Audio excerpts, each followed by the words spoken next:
Welcome students to Standard 10th. Today we'll be studying the first lesson of history, that is Historiography, Development in the West. Before I start my lesson, let me just give you a basic idea about history. What is history? History is the study of the past events, people, societies and their problems. Now, Standard 10th history is completely different than Standard 9th. In Standard 10th, we will be studying about applied history. Now, what is applied history? Applied history is the application of historical information or history in day-to-day life, that is present-day life. So let's begin with your first lesson, Historiography, Development in the West. Now, what is historiography and development in the West? When I talk about West, basically, what are the developments which took place in Europe? The first part of this chapter tells us about historical research. Now, we need to know how in normal day-to-day life, how is historical research different from scientific research?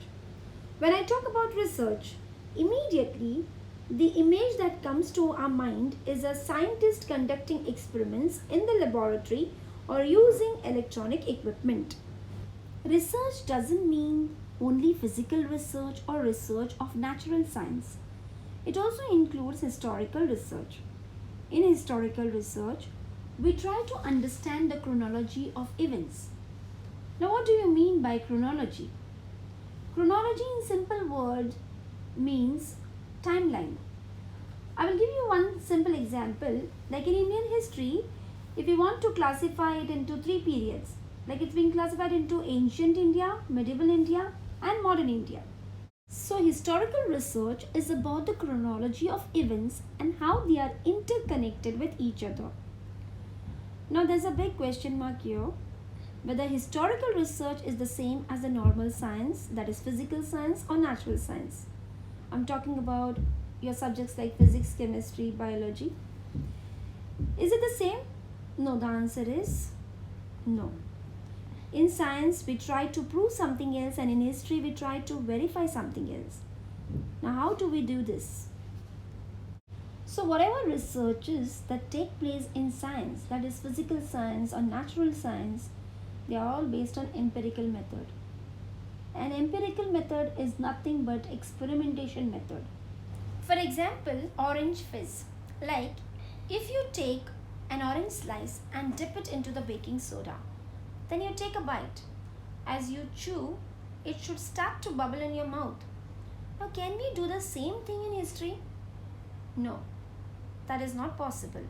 There's a difference between the two. Suppose if you want to know about Marathas, you have to do research, like you need to read books or you need to collect information from the internet. We can't do any experiment here in history. In historical research, there are many theories. People come out with different views and ideas, and these views and ideas are verified. But in science, we can't make any changes. For example, law of gravitation is the same from past so many years, but in history, changes occur. So this is the difference between physical research and natural research and historical research. Now, to do physical research, we need scientists.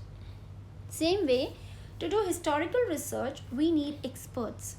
These experts are expertise and they belong to different fields. For example, we need to verify one letter written during the time of Marathas. So we require a person who is an expert in language or script or scripture. That person will verify whether it is written document during the time of Marathas only or else it is false. Then they will not accept that letter if it is false. So this was all about an expert in linguistics. Now, other than this, we require experts in archaeology. What is archaeology? It is the scientific study of material remains of past human life and activities, such as the tools, maybe pottery, jewelry, stone, walls, monuments, etc. Next, we require expert also in archival science. We have studied about archives in our previous class. It is a collection of historical documents or records providing information about a place, institution, or group of people. A person who studies all this is called an expert in archival science. We also require a person who is an expert in manuscriptology. This word comes from manuscript. Manuscript means a very old book or document that was written by hand. So, those people who are experts in the field of manuscripts are also required to do historical research. Next, we require experts in epigraphy. What is epigraphy? Epigraphy is the study and interpretation of ancient inscriptions. For example, like in ancient time, people had started writing on walls, caves, wood, stones, etc. To know the script or to know it belonged to which civilization is the work of an epigraphist. Similarly, we require experts in numismatics. Now again, numismatics is the study or collection of coins, banknotes and medals. An expert in this field will have idea of the particular coin. He can recognize the coin belonged to which era.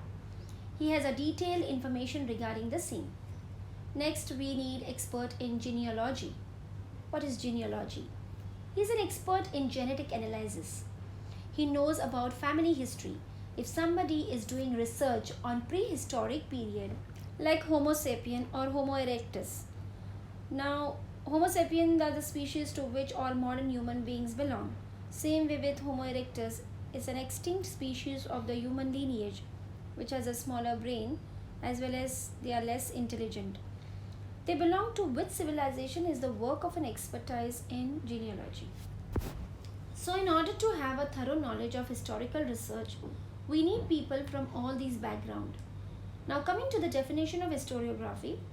Historiography comes from two words like history, that's old, and graphy means writing. So historiography is the writing of critical historical narrative. I stress on this again. Historiography is the writing of critical historical narrative. The meaning is important old stories in simple language. For example, what happened during the First World War?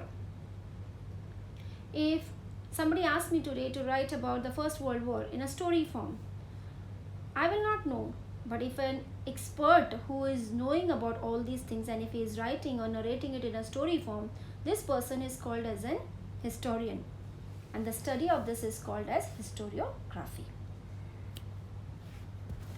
Okay, the question arises whether a historian can study full history. No, nobody can remember so much. History is vast. For example, if I want to study European history, I need to make a particular framework. In a sense, I want to study only about the castles in Europe. So my main motive is to study only about the castles. So my perspective of studying castles will be like, I will only want to study the architecture or in which period it was built, or by my main aim to study about castles become my conceptual framework. So historical records are stored so that it will update any person about the past events. Basically, we collect information to pass it on to the next generation. There are various means of historical narratives like storytelling, cave paintings, songs and ballads. For example, if we take storytelling, they used to narrate different stories of kings and rulers and pass it on to the next generation. Same way if we talk about cave paintings, for example like Ajanta, Ellora or Canary caves and many others, they all portray the stories of those time. People, if they wanted to show their emotions or feelings, they used to portray them in the form of carvings. This was nothing but they wanted to pass on the legacy to the next generation. Same way we have songs and ballads. We have many folk songs which are not of this time. They are ancient songs, maybe based on kings and rulers, or maybe describing about the fights of the past. The main aim was to pass on the legacy. Some of the folk songs are still popular in the interiors of Maharashtra, which are very old and they are on past events. and that's how we are aware about what has happened during those days. Now we'll study about modern historiography. Modern historiography is different from traditional historiography. The principles are different, but modern historiography also uses ancient principles to prove them correct. For example, if I want to tell something of the past, then we have to relate to past stories, like I will have to collect some details about the caves, the paintings, etc. Even modern historiography requires the evidence from old or traditional historiography. Modern historiography is based on four main characteristics. This is very important for your exams also. The first principle is it is based on scientific principles and begins with the formation of relevant questions. For example, if I want to tell something about past, then I have to prove with scientific reasons, which should be based on relevant questions also. For example, like during the Harappan civilization, there used to be cities. Suppose if we want to believe this, then on what basis we are going to believe this? Now during that time, when they were doing research, they found that swimming pools, then they found drainage system. So based on this evidence, we can say that it was kind of urban civilization.